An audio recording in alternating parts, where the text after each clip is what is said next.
Hola, hola, ¿cómo están? Bienvenidos a este primer podcast de Conversando con el Führer Adolfo H. Les cuento que estoy probando herramientas nuevas, estoy probando una forma nueva de audio. Entonces, el objetivo de este video es, por una parte, hacer el seguimiento al primer video sobre el laiquismo y responder las preguntas que me dejaron en los comentarios que me hicieron por interno. Y por otra parte, probar las herramientas para hacer transmisiones en vivo. Y si esto funciona bien, yo creo que el siguiente video de podcast lo vamos a empezar a hacer todos los martes, probablemente entre las 6 y las 7. Y vamos a tenerles muchas sorpresas para cuando eso suceda. Entonces, por favor, suscríbanse si es que no lo han hecho. Y en este video vamos a hablar sobre los temas pendientes que quedaron del video de el laiquismo, que era un video de unos 12 minutos que lo hice como con un ritmo bastante rápido. Y hubo bastantes cosas que dejé fuera del guión, cosas que me parecían importantes y cosas que muchas personas me preguntaron por qué no discutí si es que eran temas tan relevantes del laicismo. Entonces, lo que vamos a hacer en este video es que voy a hacer un resumen de lo que hablamos en el podcast de los 12 minutos y les voy a contar qué era lo que dejé fuera fuera, digamos, del video, y también voy a ir introduciendo las preguntas que me quedaron y vamos a ver cómo funciona. ¿Ya? Entonces, respecto al video en sí mismo del laiqueísmo, como un pequeño resumen para que todos estemos todos en la misma página, el laiqueísmo consiste en participar en una organización, en un pololeo, en un matrimonio, en una familia, en una organización, en una empresa, solamente proponiendo lo que hay que hacer como forma y como única forma de participación en el fondo. Ese es tu único rol. Tú le dices a la gente lo que hay que hacer. Para hacer que el laiqueísmo funcione, que ese es el problema en el fondo, eh, tú tienes que de alguna forma justificar una especie de autoridad, o una forma de justificar que tú le dices a los demás lo que hay que hacer y los demás no te obligan de ninguna forma a hacer cosas. Y para lograr esto, en el fondo, en el video explicaba de que tienes que bajar la percepción de logro de la gente que está haciendo cosas. Y por otra parte, tienes que crear una narrativa que suba tu estatus y que explique por qué de alguna forma eres superior o por qué de alguna forma tú tienes este derecho de decirle a la gente lo que hay que hacer. Entonces, o lo haces a través de una narrativa de superioridad o lo haces a través de una narrativa de inferioridad. Entonces, o creas un discurso de por qué eres mejor que los demás y tienes este derecho dado por Dios de decirle al resto lo que hay que hacer, o de alguna forma te empiezas a victimizar. Tú tienes el derecho de no hacer las cosas y decirle al resto lo que hay que hacer porque tienes algún tipo de vulnerabilidad, algún tipo de daño que recibiste. Eso no lo explicaba en el video. Y en los grupos conaiqueístas, como les decía, tú para hacer que este sistema funcione y ande, tú de alguna forma tienes que denostar a la gente que haces. Tienes que bajarle el reconocimiento a la gente que hace, ¿ya? Y para sostenerte, tú tienes que crear una narrativa progresivamente más agresiva hacia la gente que está haciendo las cosas. Y con el tiempo, esta gente que hace las cosas se ve mermada su autoestima, su aporte y su satisfacción en el grupo. Eso es una consecuencia natural del laiquismo. Entonces, si estamos hablando de una empresa, la gente que hace las cosas en un ambiente laiquista, con jefaturas laiquistas y colegas laiquistas, van a eventualmente sentirse más deprimidos o se van a volver más cínicos. Si estamos hablando de una ONG, de una junta de vecinos, de una fundación, de un partido político, la gente que hace las cosas en ese ambiente más temprano que tarde se va a ir, si es que no los echan, ¿ya? Y bueno, cuando esta gente se va, o los echan, o se quema, o se deprime, o deja de hacerlo, o deja de hacer las cosas que tiene que hacer, o las hacen con menos ganas, los proyectos eventualmente se empiezan a paralizar. Y cuando se empiezan a paralizar, las personas empiezan a empezar a buscar culpables para por qué se está paralizando. Y obviamente el alquilista no puede ser el culpable. Entonces, como había contado en el chiste que este embajador de Argentina contó en la Corfo, particularmente el alquilista chileno culpa al tipo que está haciendo la pega de cuando las cosas no se hacen y protege al alquilista y se protege a sí mismo. ¿Ya? Y si esto sucede en una familia, por ejemplo, o en una relación de pareja, el laiquismo termina necesariamente en una relación de abuso. Y eso, en términos familiares, tiene un montón de implicancias súper desagradables y tristes. Entonces, cuando una persona se da cuenta que está en una dinámica, en una relación de IKEísta, y empieza a confrontar esta jaula, empieza a darse cuenta que hay una jaula alrededor donde ellos tienen que hacer la pega y las otras personas no las tienen que hacer, y las otras personas se quedan con el logro y ellos no. Y si ellos empiezan a preguntar, bueno, ¿por qué se están haciendo las cosas de esta forma o tratan de renegociar? Les llega toda la agresión de la organización y no entienden por qué. Si de repente estas negociaciones o renegociaciones son para hacer las cosas mejor, entonces hay una persona diciéndote en todo momento todo lo que hay que hacer. Tú de repente dices, pero mira, se podría hacer de mejor forma si lo hacemos de tal y tal otra forma, y lo único que recibes es ataque, y no entiendes por qué si estáis trabajando para usted. Entonces es rara la dinámica y eventualmente tú empiezas a preguntar, bueno, ¿qué está pasando? Y ese es el peor momento, el momento de mayor agresión por parte del laiquista, porque él no se va a exponer a que tú te des cuenta de lo que está pasando, porque si tú descubres el sistema detrás del laiquismo, las reglas que estoy describiendo, vas a destruir el modo de subsistencia y esta granja de autovalidación, la granja de likes, la granja de, digamos, explotación del otro, la granja de satisfacción personal que están creando. Y al verse descubierto, inicia una campaña para denostar, para atacar o para presentar como loco, malintencionado a la persona que descubrió esto, o bien excluir, sancionar y eliminar del grupo a la persona que descubrió este truco. Y tengo que decirles algo, da lo mismo si la mamá es laiqueísta y el hijo lo descubre. Lo van a echar del sistema familiar o lo van a tratar de loco, lo van a destruir igual. Da lo mismo que sea tu hijo o que sea tu pareja.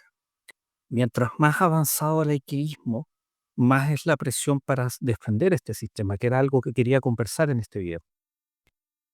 ¿Ya? Entonces, básicamente hasta ahí fue lo que planteamos en el video. La idea del video era explicar cómo funciona, explicar una idea general de cómo anda, cosa de que si tú estás envuelto en este sistema, te des cuenta de las reglas en el fondo. Onda, hay alguien que está diciendo lo que hay que hacer, hay alguien que te está enchufando trabajo, y esta persona te está enchufando ese trabajo porque no lo quiere hacer, porque le da flojera, porque se siente superior, siente que se lo ganó, por alguna razón que no te incumbe y no hay nada que tú puedas hacer al respecto para hacer a esa persona feliz.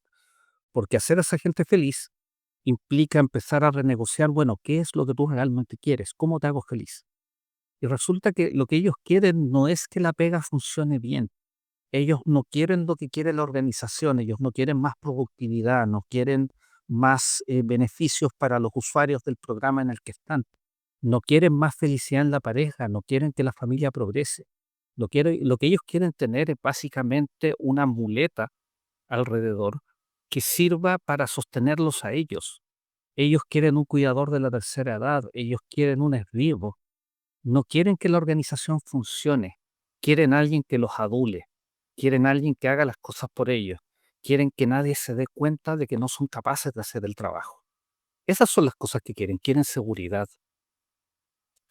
Y lo triste de esto es que tú como subalterno, como familia, como pareja, como trabajador, tú les puedes decir, bueno, si seguridad es lo que quieres, yo te lo ofrezco.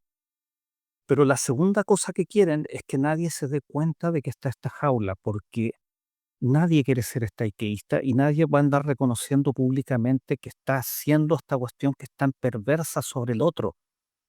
Entonces tienen que elegir en el fondo, ¿quiero este esbirro o quiero mantener esta vanidad y quiero mantener esta sensación de superioridad? Y si tú empezaste a ser equista hace poco tiempo o en una relación de pareja hace poco tiempo, puede que tengas la humildad de reconocer que estás haciéndole esto a la otra persona.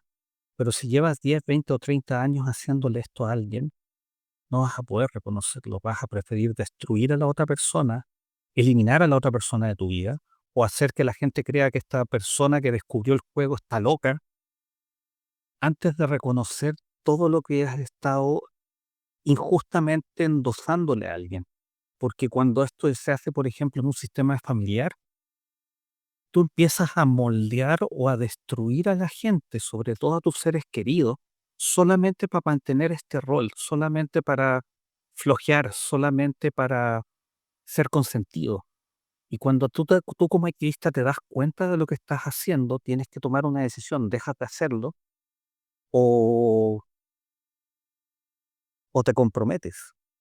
Y aquí entra como lo realmente terrible. Y este es otro punto que quería tocar en el fondo, que pasado un buen tiempo no pueden dejarlo ir.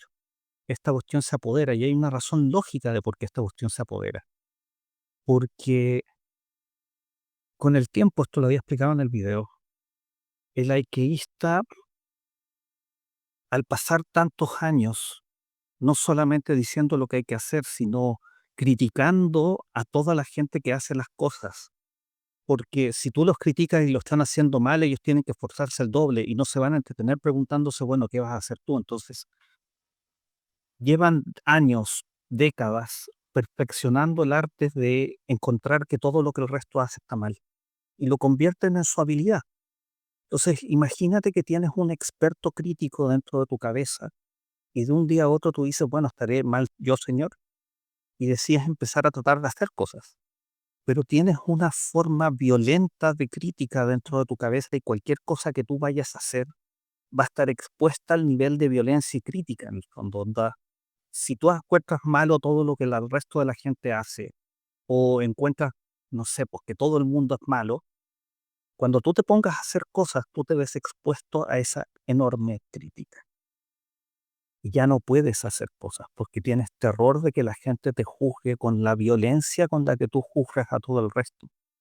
Entonces, si llevas muchos años de IKEísta, ya no te puedes volver una persona útil, tienes que doblar la apuesta, tienes que inventarte una discapacidad, tienes que encontrar una explicación para ser víctima el resto de tu vida, porque ya no puedes comprometerte a hacerlo, ya estás muy viejo, ya no puedes competir. Sobre todo no puedes competir con gente que tú has puesto a trabajar por años y ahora esa gente ha desarrollado habilidades que tú no tienes. Imagínate como jefatura en el fondo, tú tienes que mantener abajo a tus subalternos porque ellos ya llevan 3 años, 2 años trabajando para ti y ya saben hacer la pega mejor que tú. Y tienes que de alguna forma hacer que nadie se dé cuenta. Entonces, tu única herramienta que te queda ahora es bajarlos a ellos y subirte a ti. Y tienes que comprometerte con esto. Y cuando llegas a ese momento, la familia, la empresa, la organización, la relación está condenada a vivir en miseria. Por eso es tan terrible el laiqueísmo, por eso estamos hablando de esto, porque si tú te instalas en esto por décadas, estás arruinando tus posibilidades de ser feliz porque te estás voluntariamente volviendo un discapacitado, voluntariamente alejando del resto y poniendo un muro entre tú y los demás, un muro de mentira y un muro de una vida de mentiras y excusas y una mentira sobre otra mentira para poder justificar esto, para poder sentirte seguro. Y estás haciendo miserable al resto, estás destruyendo la autoestima de tus trabajadores, de tu familia, de tu pareja. Y todo esto para sentirte seguro. Entonces, el arqueísmo no termina bien. Y el arqueísmo termina con organizaciones destruidas, con autoestima de hijos destruidas, con parejas destruidas. Esto no está bien.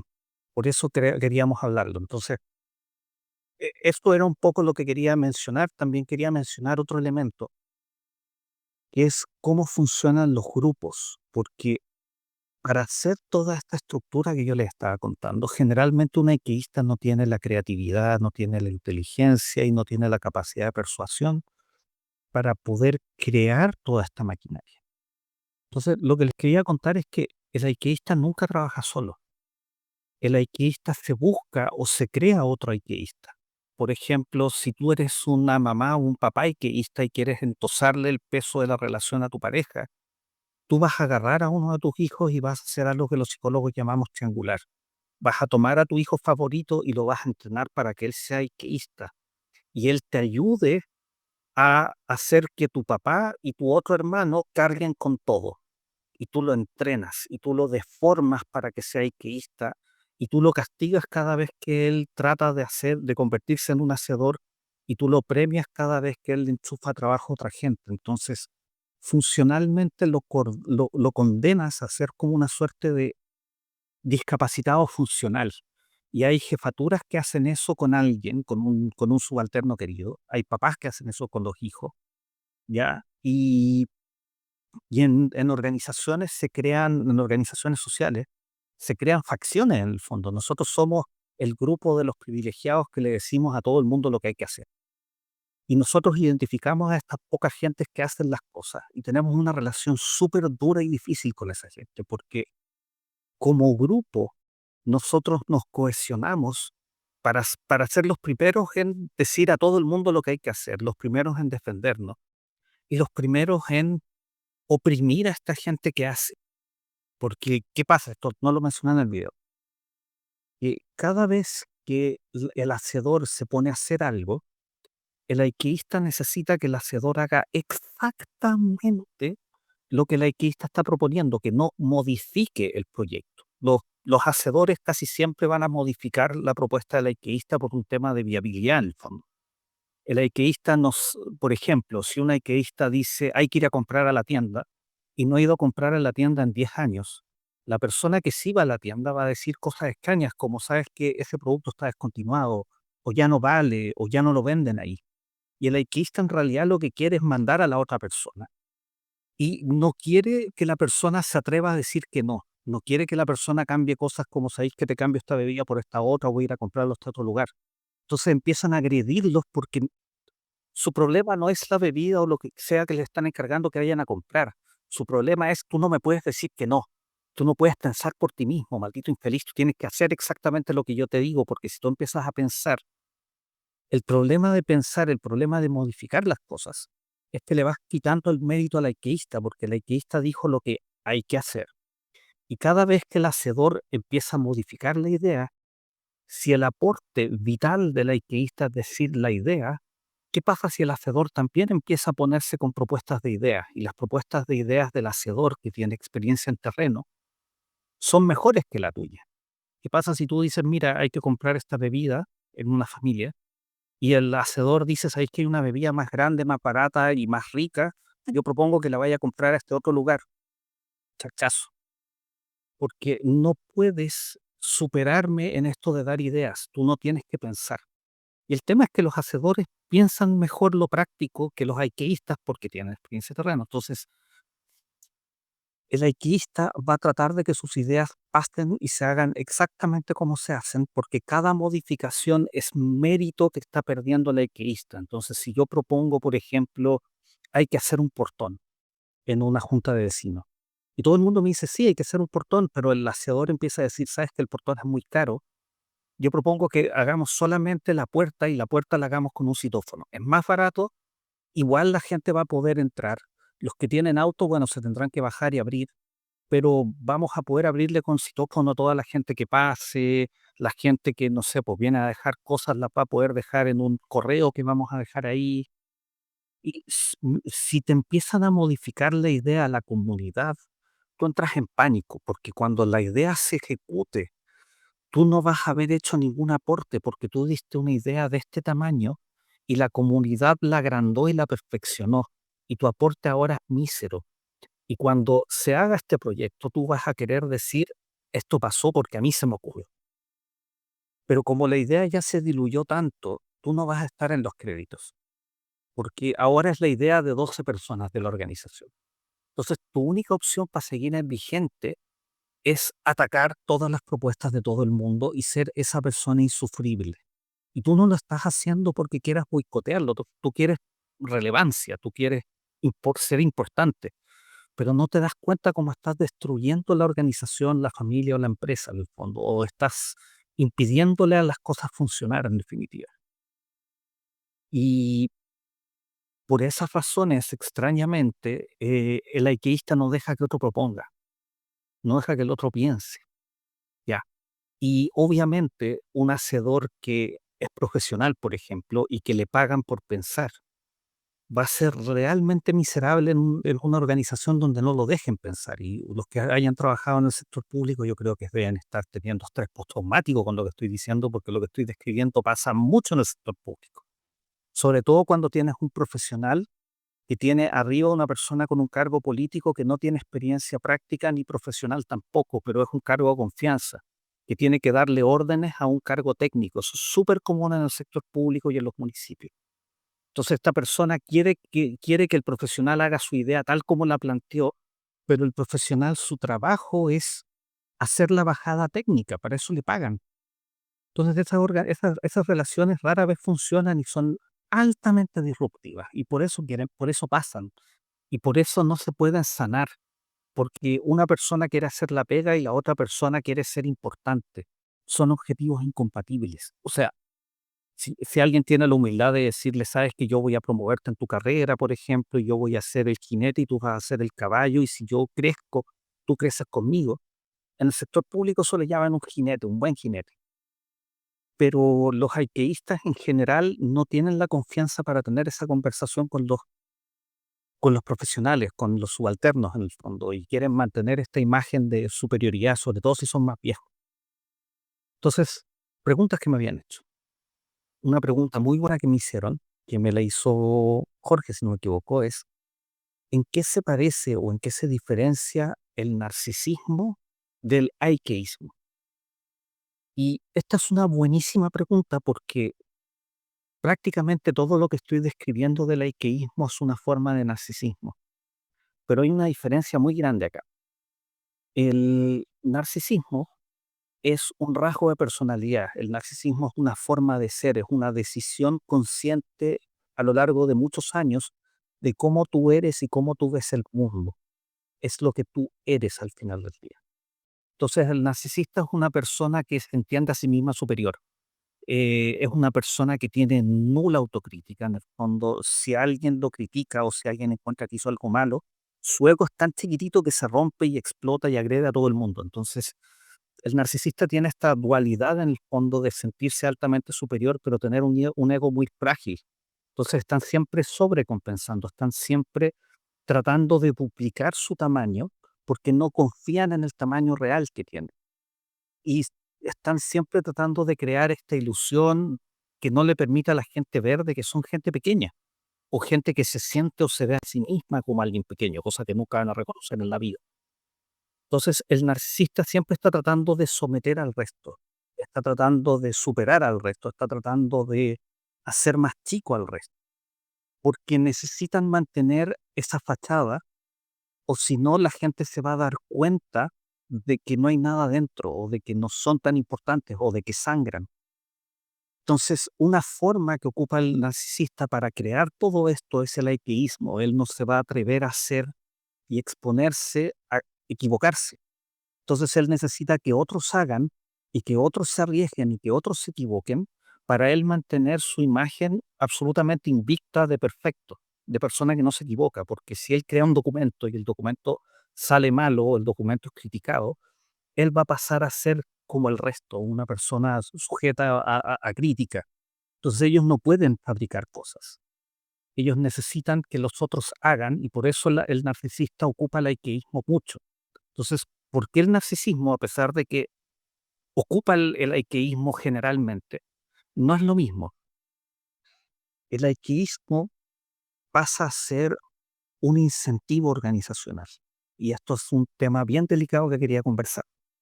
Entonces, ¿qué pasa? Imagínate que tú estás, por ejemplo, en una empresa pública, ¿ya?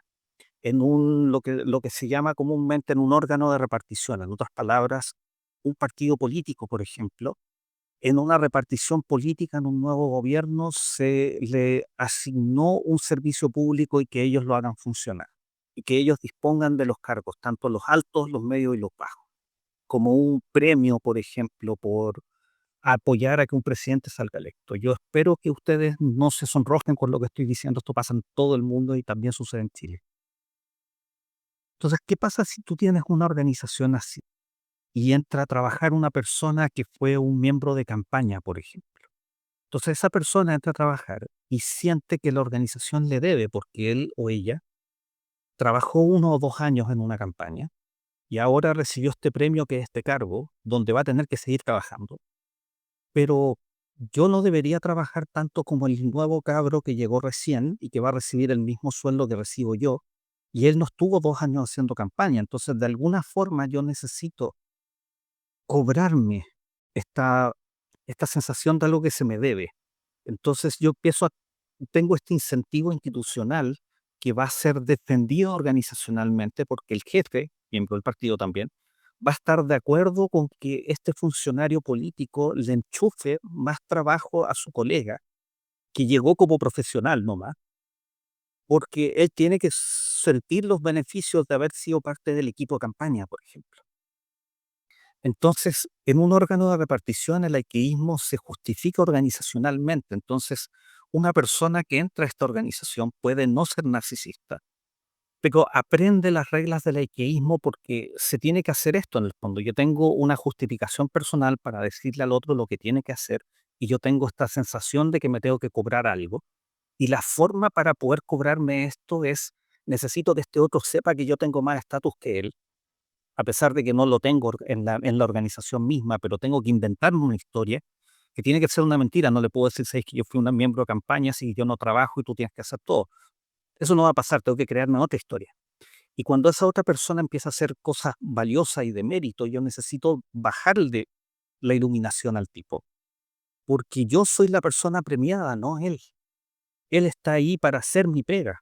¿Se entiende para dónde voy? Entonces, en el caso del laiqueísmo, tú generalmente o tienes una persona que lo está haciendo por flojera, o tienes una persona que lo está haciendo por narcisismo, o tienes una persona que lo está haciendo porque la organización está premiando esta conducta, derechamente. Entonces, quise hacer el video hablando de laiqueísmo y no de narcisismo, porque el laiqueísmo sucede también porque hay una organización que lo incentiva. Entonces, por ejemplo, en el caso de un partido político, tú tienes que también hay un incentivo muy grande al laiquismo, porque como no están definidas las reglas de qué es lo que hay que hacer, cuáles son las tareas de los miembros, no hay yo no he conocido ningún partido que tenga descripción de cargo, tareas, objetivos, plan de trabajo, los roles, y que tú llegues y te parezca un manual y dices, ok, tú eres un militante, perfecto, aquí están todas tus tareas, tus obligaciones, esto es lo que tú tienes que hacer, estas son tus tareas diarias y nosotros te las vamos a evaluar de esta forma y vas a recibir esta remuneración. Eso no existe porque no es una empresa, es una organización social. La política es una entidad social. Entonces, ¿qué pasa? Que como no está definido qué conducta se va a premiar, no está definido qué es lo que hay que hacer. Hay un incentivo por esta nebulosa de hacer que el otro se arriesgue o también la gente quiere en el fondo, se mete en los partidos y espera que alguien arregle todo, si para eso son, pero no hay nadie trabajando. Entonces, los partidos políticos son lugares donde los haikeístas se reúnen masivamente, donde hay muy poquititas personas que hacen.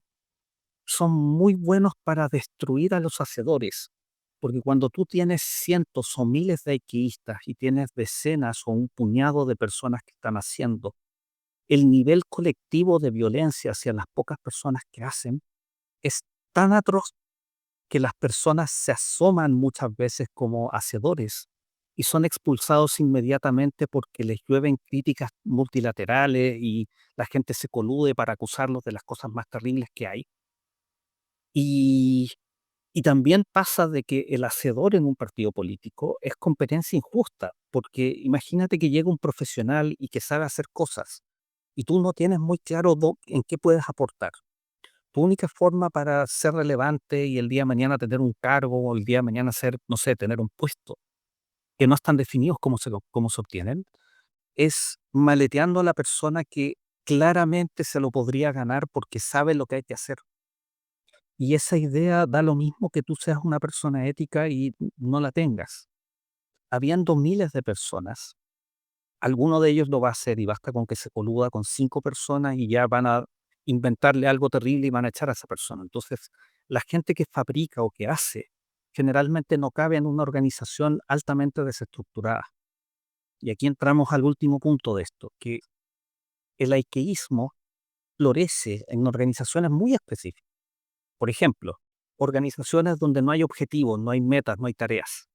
Y ahí como que todo el mundo no sabe lo que hay que hacer, entonces los que dicen lo que hay que hacer son los primeros en sacarse el pillo de no saber cómo producir. Entonces, el Estado está lleno de haikeístas porque en el Estado, por ejemplo, ¿cómo decirlo? Si tu organización no rinde o no cumple con los resultados, no te van a echar. Si tu organización no es rentable, no te van a echar. Si tu organización se va a pérdida o tiene déficit, te van a tirar las orejas, pero no te van a echar. Entonces, como tu organización no tiene que parar la olla porque está garantizada por el Estado, el laiqueísmo florece ahí. Y el laiqueísmo normalmente extingue y mata a una organización. Pero cuando tú tienes una fuente externa garantizada de ingresos, el laiqueísmo puede florecer y no mata a la organización. La organización se convierte en un zombie. Entonces, el sector público permite el florecimiento y incentiva el florecimiento del laiqueísmo. Esa es una opción. ¿Ya? Por otra parte, las organizaciones sociales que encuentran una forma de que el Estado las mantenga también tienden a florecer en laiquismo, o el laiquismo puede florecer ahí.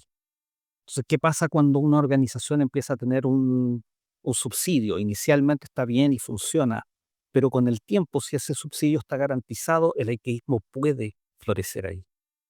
Esa es otra opción. Lo otro son las familias. Una familia funcional, por definición, funciona, tiene roles, tiene metas, no es un grupo, es un equipo. La gente en una familia funcional sabe lo que tiene que hacer, el hijo sabe qué se espera del hijo, sabe qué es lo que el hijo tiene que hacer, la mamá sabe lo que tiene que hacer, el papá sabe lo que tiene que hacer y todos hacen algo. Eso es una familia funcional. Y en una familia disfuncional los roles están repartidos por todas partes, en el fondo. Los hijos le dicen a los papás lo que tienen que hacer, los, los papás tratan a los hijos como papás, o les dicen papis, por ejemplo. Entonces los roles están mezclados y hay una nebulosa donde cuando me conviene las cosas son así, cuando no me convienen las cosas son así. Entonces, en una organización que es difusa, en una familia disfuncional, el laiquismo también puede florecer. También puede florecer en relaciones más jóvenes cuando tú no sabes pololear, no sabes mucho lo que se tiene que hacer. Entonces puedes caer y por eso esto sucede mucho en las relaciones de gente más joven. Y ya cuando tú tienes, no sé, pues 30, 40 años y tienes más relaciones en el cuerpo, tú ya entiendes cómo debería verse una relación. Y ya no te estás metiendo en este tipo de relaciones, a menos que te hayas casado joven y te hayas quedado en ese estándar, ¿ya? Entonces, con esto respondo otra pregunta que me había hecho Pepe, que era, bueno, ¿por qué esto se parece que se está haciendo más frecuente en el fondo? Y mi hipótesis personal es que la corrupción, por un lado, ya. Como les había contado, si hay organismos corruptos o órganos de repartición o lugares que funcionan sin objetivos claros, todas esas cosas permiten la proliferación del laiclismo, porque no hay tareas y no hay controles y no hay medición de lo que está haciendo cada persona. Ya. Otra pregunta que tenía es, em, ¿cómo se ve un laiquista viejo? Esa pregunta es durísima. Em, Me la hizo Javiera, si no me equivoco, y Javiera también me hizo otra pregunta que voy a responder también de paso, que es cómo funcionan los grupos de skatistas, cómo se coordinan internamente, cómo se soportan, cómo se tratan entre ellos. Entonces, ¿qué pasa con un skateista viejo? Esto lo había mencionado hace un rato, que no envejecen bien, porque, como les contaba, tú vas atrofiando tu capacidad de hacer y vas con los años volviéndote más miedoso.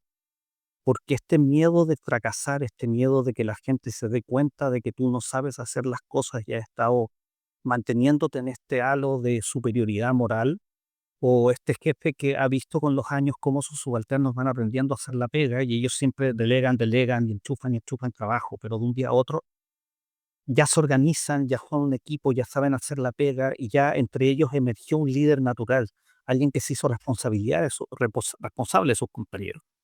Entonces, cuando eso pasa, entran en pánico porque se dan cuenta que la otra persona sí sabe hacer la pega y sí sabe liderar. Y ellos solamente derivaron y ya no son competencia para este nuevo joven y hay que matarlo. Ya. Entonces, el cuento es que un IQista se empieza a volver miedoso con los años y empieza por un lado tiene miedo, miedo de que lo pillen con esto. Por otro lado también tiene, digamos, culpa, porque como ser humano imagínate una vida haciendo a los demás injustamente cargarte. Entonces se sienten culpables, se sienten miedosos de que los pillen, se sienten miedosos de la vergüenza de que los pillen también. Y han estado toda una vida tratando mal al resto y tienen una autocrítica y una heterocrítica terrible.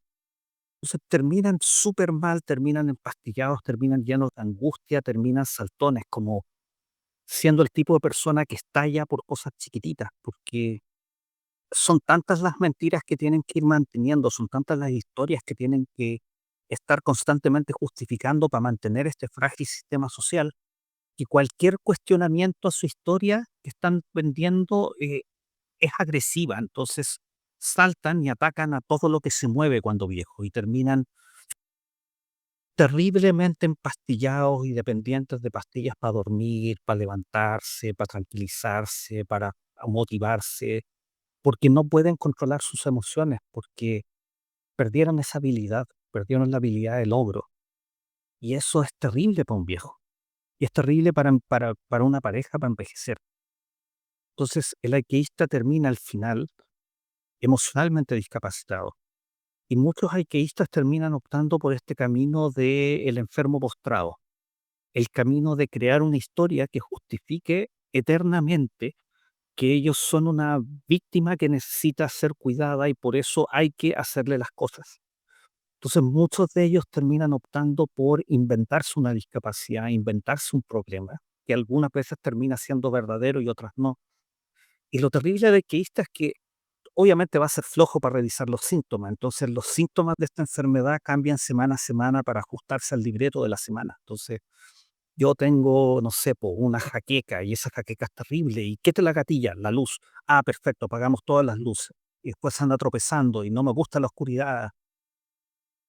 Terminan mal y terminan odiando la oscuridad porque la oscuridad apaga las voces de afuera y y les obliga a escuchar la voz de dentro. Y esa voz de dentro tiene mucha autocrítica, es muy dura y está llena de culpa y está llena de dolor y está llena de miedo. Entonces necesitan estar con música sonando todo el día, necesitan estar con luz porque no pueden soportar la oscuridad porque apaga las voces de afuera. Tienen que estar entonces con luz, tienen que estar con sonido, no pueden quedarse solos. No porque les molesta estar solos, es porque les aterra estar consigo mismos y tener que lidiar con esa persona en la que se han convertido. Es un final terrible. Y no se lo deseo a nadie, y por eso yo no estoy aquí para decirle a los ateístas que son malas personas, yo estoy acá para rogarles que no terminen así. Es triste, es duro, es penoso ver a alguien así por la sencilla razón de que no los puedes ayudar, porque ellos van a morir antes de aceptar ayuda y reconocer este problema, y reconocer esta jaula, y reconocer la persona en la que se convirtieron. Entonces, el alquilista nunca va a aceptar ayuda. Y va a preferir morir en esta jaula que él mismo creó para el resto, va a quedar encerrado ahí, con su angustia, con su dolor. Y no puedes liberarlos de eso, no los puedes sanar en definitiva, no los puedes ayudar a sanar.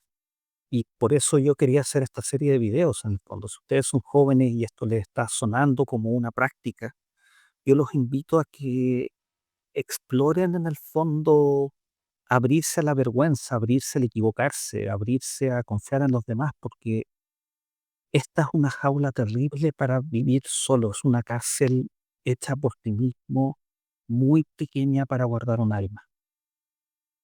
Y por último, para cerrar, la última conversación era sobre cómo funcionan los alquimistas en grupo, porque les contaba de que ellos se agrupan finalmente y crean sus coaliciones para controlar a esta gente que hace. Los alquimistas en grupo son extraños porque tienen una lealtad extraña, muy antisocial, basada, digamos, en los enemigos mutuos, ¿ya? Eh, Generalmente su lealtad se construye en base a que por una parte tenemos un enemigo mutuo y por otra parte yo sé que tú eres un equeísta, tú sabes que yo soy el equeísta y nosotros podemos confiar de que yo no te voy a traicionar y tú no me vas a traicionar a mí porque si no los dos nos destruimos mutuamente, entonces a ti no te conviene. Ese es el tipo de complicidad con la que funcionan. Ahora, los equeístas, sobre todo si vienen con un sabor de narcisismo, se van a jerarquizar. Entonces yo soy el alqueísta que tiene la primera prioridad para no hacer nada y todos quieren ser el alfa de los alqueístas. Y por ende se agreden mucho, pero no se agreden directamente porque, como les dije, no pueden confrontarse. Porque yo te delato, tú me delatas y es como Estados Unidos y Rusia con la guerra mundial y con las bombas. Hay destrucción mutuamente asegurada. Entonces se pelan, en definitiva. Y se dañan reputacionalmente todo el tiempo entre ellos. Entonces es un ambiente terrible para estar en un grupo de IKistas, porque se tratan súper bien entre ellos, pero se destruyen en pelambre, esa es una parte. La otra parte es que mientras más IKistas hayan, más que limitado es el recurso natural de las personas que hacen. Entonces tienen una relación bien particular porque cuando encuentran a un hacedor, el IKista va a tratar de convertirlo en su hacedor, convertirlo en su recurso. Este tipo trabaja para mí. Y a la gente, a los hacedores, los ocupan como escudos contra los otros IKistas. Entonces, ¿qué pasa? Un jefe que es un IKista y que encuentra a un hacedor y que está en una empresa llena de IKistas, o un partido político, un gobierno, una organización grande llena de IKistas, va a agarrar a su hacedor, a su subalterno, a su suche. Y no solamente lo va a tocar mal frente al jefe y va a decir, puta, es lo que hay, y va a entregar los informes y va a decir que él hizo el informe y el pobre tipo no hizo nada, a pesar de que el pobre tipo está haciendo su pega y también la pega el jefe. No que además, cuando pase cualquier cosa, lo va a tirar a él como escudo. ¿Y qué pasa? Mientras más hay que estas fallan, más recriminación hay, como les dije, yo necesito bajar al otro y subirme a mí. Y si hay varios niveles jerárquicos, hay mucha gente subiéndose y bajando al resto.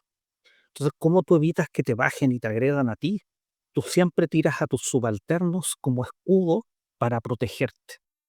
Entonces, tu subalterno empieza a sufrir tu agresión y siente la agresión de los jefes y de los jefes y de los jefes.